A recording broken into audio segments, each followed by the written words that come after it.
कर्मचारियों के लिए बड़ी खुशखबरी। हिमाचल में एक साथ आएगी सैलरी पेंशन। पेंशनर्स की काफी समय से देरी से आ रही थी पेंशन, अब उन्हें भी 1 तारीख को मिलेगी पेंशन।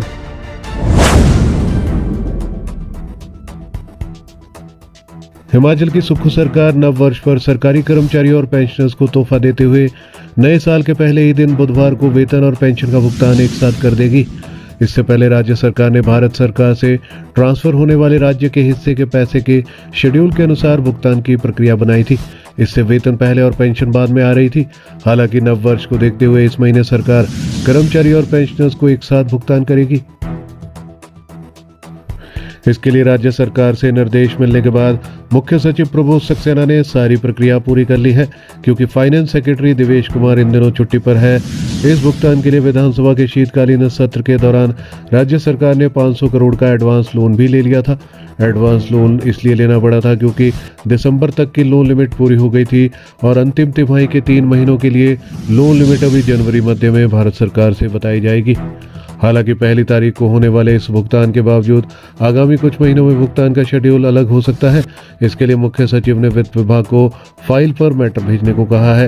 इसके बाद फिर भारत सरकार से ट्रांसफर होने वाले पैसे के हिसाब से ही वेतन और पेंशन भुगतान का शेड्यूल बनेगा। हालांकि इस महीने की सैलरी के बाद अब ऐसा लग रहा है कि अगले साल के जुलाई अगस्त तक भुगतान के मामले में दिक्कत नहीं आएगी। जनवरी में अंतिम तिमाही की लोन लिमिट कन्वे हो जाएगी और अप्रैल से शुरू होने वाले साल में दिसंबर तक की लोन लिमिट एडवांस में मिल जाती है।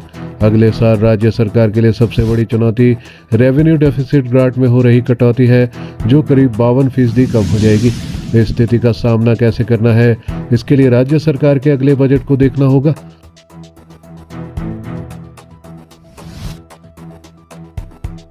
मुख्यमंत्री वर्तमान में विभागीय समीक्षा बैठकों में इसलिए नए निर्देश दे रहे हैं। इन निर्देशों का असर अगले बजट में दिखने वाला है, जिसके बाद हिमाचल की आय में यदि वृद्धि होती है तो ये जरूर हिमाचल के लिए राहत की बात होगी। जहां अगले वित्त वर्ष में रेवेन्यू डेफिसिट ग्रांट घटकर आधी रह जाएगी, वहीं पर हिमाचल सरकार के लिए लोन लिमिट भी अगले साल घटकर आएगी। अब देखना होगा कि ऐसे में सीएम सुखविंदर सिंह सुक्खू वित्तीय हालात को सुधारने के लिए क्या कदम अपनाते हैं।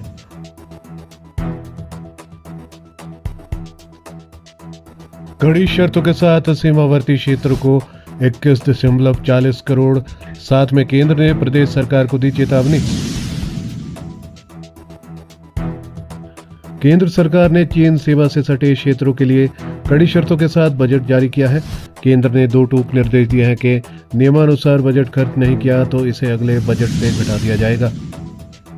केंद्र सरकार ने चीन सीमा से सटे किन्नौर और लाहौल स्पीति के क्षेत्रों के लिए कड़ी शर्तों के साथ बजट जारी किया है। सीमा क्षेत्र विकास कार्यक्रम BADP में राज्य सरकार को केंद्र ने 21.40 करोड़ रुपए जारी किए हैं और साथ ही 2 टूक निर्देश दिए हैं कि नियमानुसार बजट खर्च नहीं किया तो अगले बजट से घटा दिया जाएगा। केंद्रीय गृह मंत्रालय के सीमा प्रबंधन विभाग ने इन्हीं निर्देशों के साथ राज्य सरकार को ये बजट जारी किया है। केंद्र सरकार ने यह धनराशि केंद्रीय भाग के रूप में जारी की है, जबकि हिमाचल प्रदेश सरकार को इसके लिए अपने हिस्से के 2,37,80,000 रुपए खर्च करने को कहा गया है। अगर इस बजट पर किसी तरह की कमाई या ब्याज वगैरह लिया गया तो इसे भारत सरकार के कंसोलिडेटेड फंड में जमा करना होगा। इसमें यह भी कहा गया है कि इस बजट को खर्च करते वक्त किसी अन्य योजना के साथ ओवरलैपिंग नहीं की जाएगी, चाहे वह योजना केंद्र सरकार की हो या फिर हिमाचल सरकार की हो। इस बजट के तहत कोई भी पूंजी केवल भारत सरकार की जमीन पर ही खड़ी की जाएगी। अगर भविष्य में ये पाया गया कि अगर इस योजना के तहत रखी गई शर्तों के तहत बजट को खर्च नहीं किया गया है तो जारी किए जाने वाले बजट के साथ इसे एडजस्ट कर दिया जाएगा। मूलभूत सुविधाओं पर खर्च होता है बजट। सीमा क्षेत्र विकास कार्यक्रम BADP का उद्देश्य अंतर्राष्ट्रीय सीमाओं से सटे दुर्गम और दूर दराज इलाकों में रहने वाले लोगों की विकासात्मक जरूरतों को पूरा करना है। इस कार्यक्रम में बुनियादी ढांचे का विकास किया जाता है, जिससे कि लोगों को रोजगार भी मिले। सीमावर्ती क्षेत्रों में आदर्श गांव का विकास, इन गांव में बेहतर कनेक्टिविटी, स्वास्थ्य, शिक्षा, जल आपूर्ति, स्वच्छता जैसी सुविधाएं भी इसमें शामिल होती है। इनमें जैविक खेती को बढ़ावा, सौर पर्यटन स्थलों पर पार्किंग, कैंटीन जैसी सुविधाएं देना, सार्वजनिक शौचालयों का निर्माण भी शामिल है।